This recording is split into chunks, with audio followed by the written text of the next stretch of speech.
Okay, Assalamualaikum warahmatullahi wabarakatuh. We are from Group 6. We will discuss about the legal policy of management of state asset in the government regulation number 28 of 2020. And the first speaker will be delivered by me, and the second speaker will be delivered by my partner is Maharani Pratama Milasari, and the third speaker is Debbie Kemira Putri. Okay, next slide, please.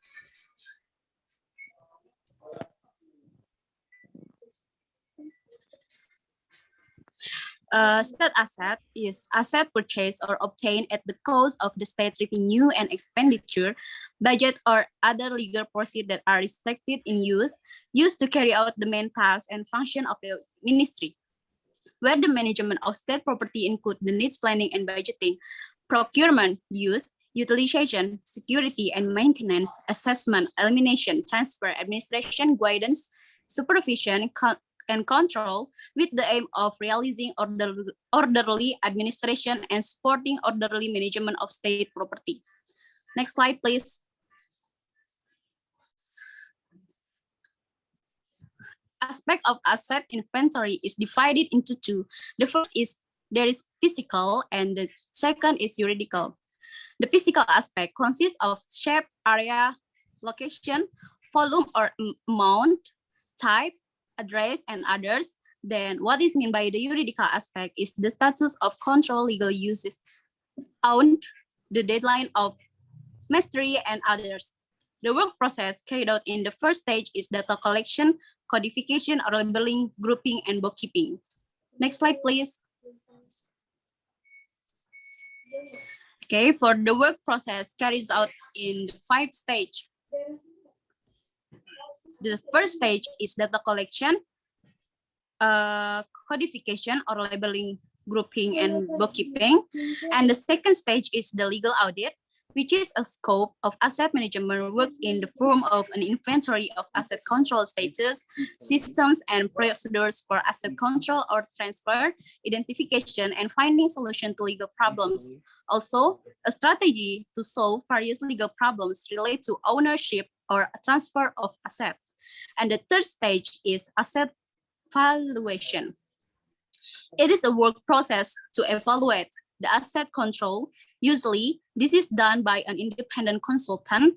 The result of the asset value will be used to determine the value of both, as well as information for pricing for asset to be sold or leased, utilized, or in collaboration with third parties.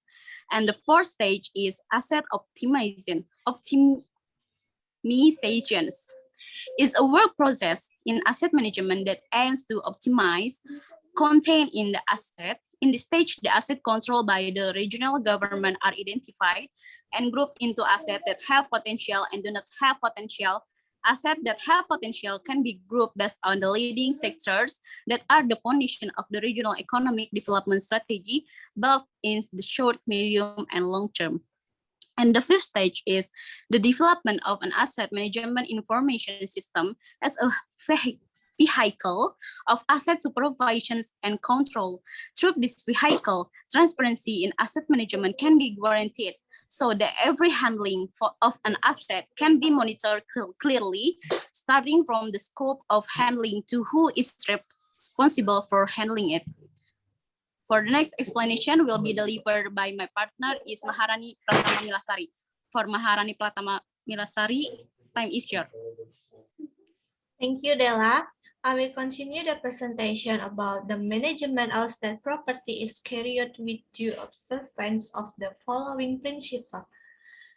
The first is functional principle, namely decision-making and problem-solving in the field of state property management carried by the power use of goods, good user, good manager, and according to their respective function, authorities, and responsibilities. The second is the principle of legal certainty, namely that the management of state property must be carried based on law and statutory regulation, as well as the principle of propriety and justice.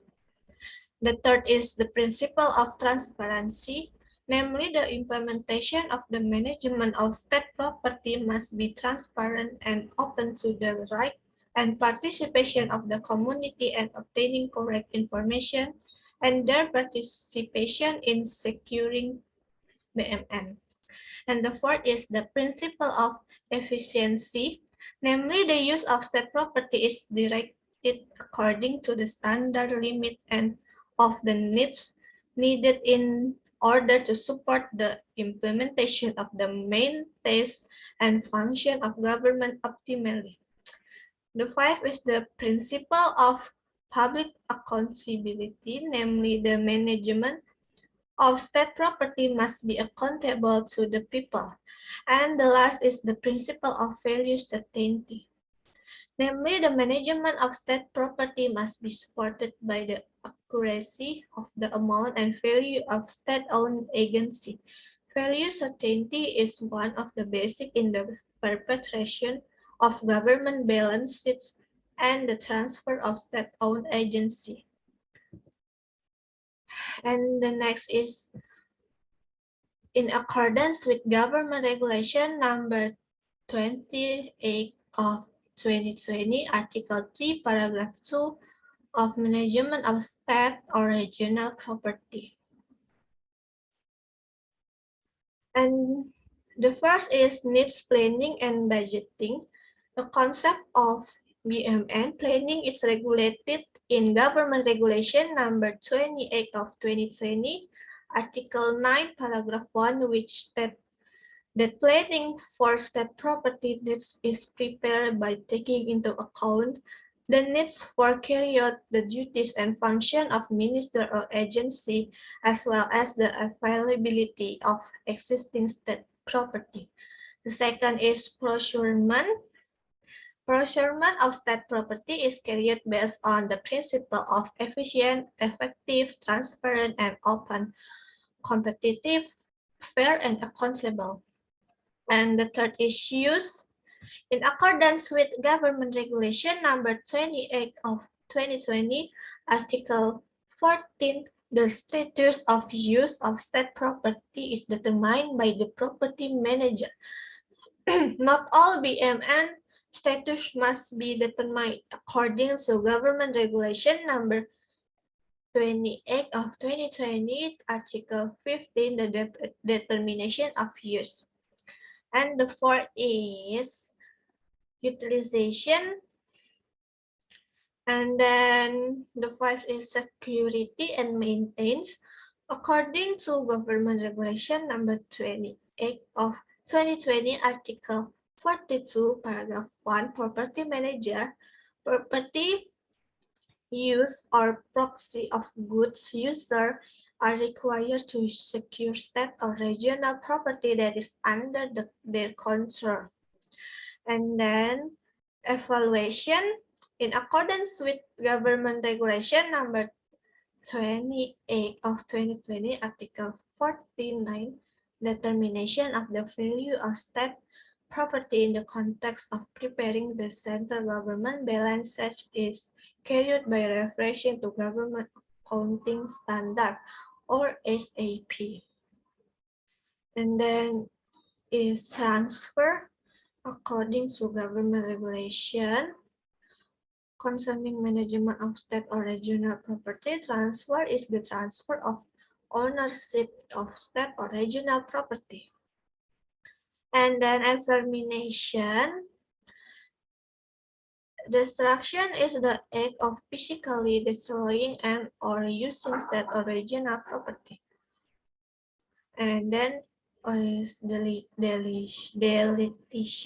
Deletion is the act of removing state or regional property from the list of goods by using a decision for the competent authority to release the property manager, property user, and or property user proxy from administrative and physical responsibility for the goods that are in their control. And then is administration. Administration is a series of activities that include bookkeeping, inventory, and reporting of state property in accordance with the provision of the legislation.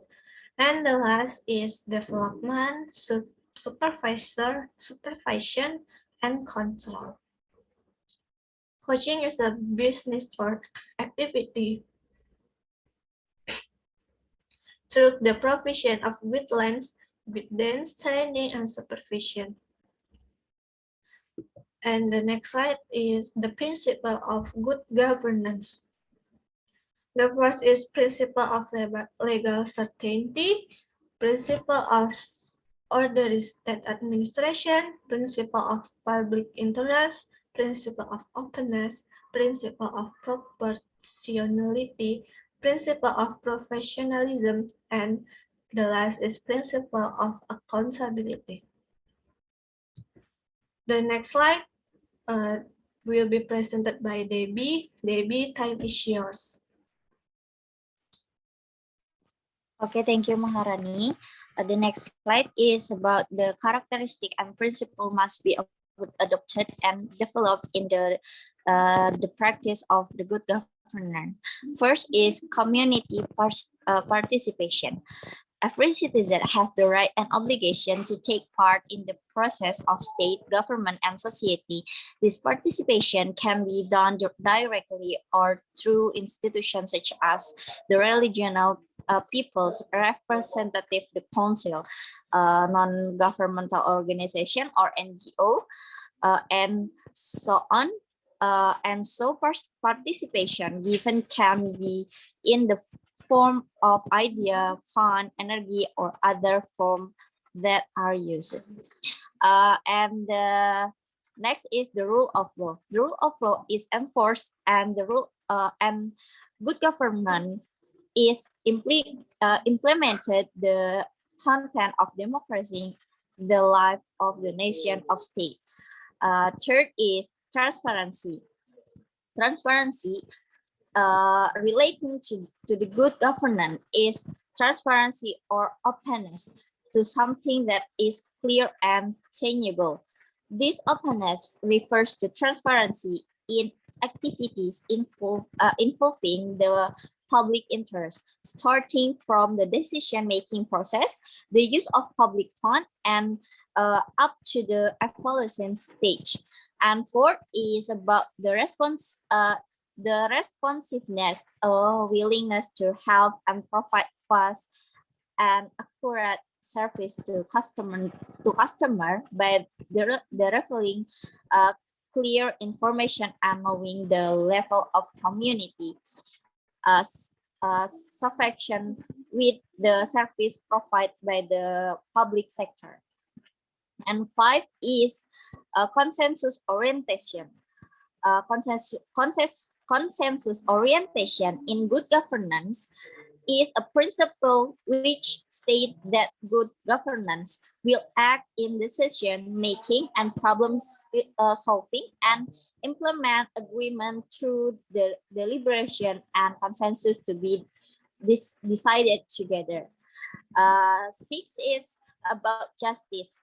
Justice and good governance that everyone has equal opportunities for all citizens, which without gender differences and so on, to improve the welfare of society.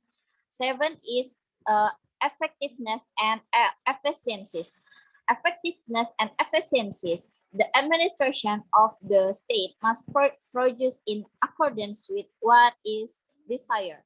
And eight is accountability, namely providing accountability for the performance and action of the leadership of an organization to the public who have the rights and accountability. And nine is strategic vision. Strategic vision in a government is necessary for leader and the community to have a broad perspective on good governance and human development, as well as the sensitivity needed to realize the development good governance need to have strategic vision.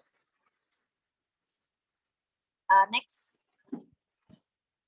The next slide is the bursary as a form of modern organization.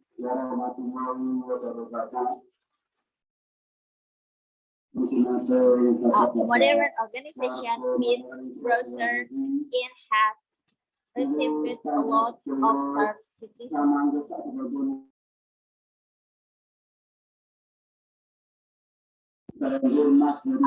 First is effort to improve efficiency. Kedengeran nggak sih? Demi Allah. Bisa di crop aja nggak yang ini? Apa? Bentar. Coba aja lanjut dulu. Sumpah anjir, pengumumannya kenceng banget, mana lagi hujan. Apa? Di luar rumah ya? Enggak, aku di dalam rumah. Lanjut, dengar kok suaramu. Oke. Bentar.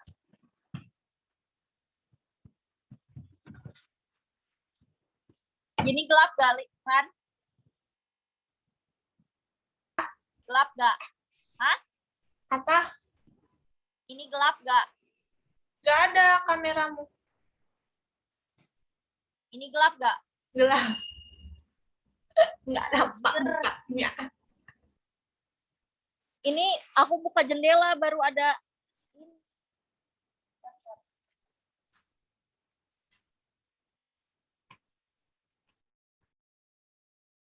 Anjir susah banget Rani di sini tuh listriknya.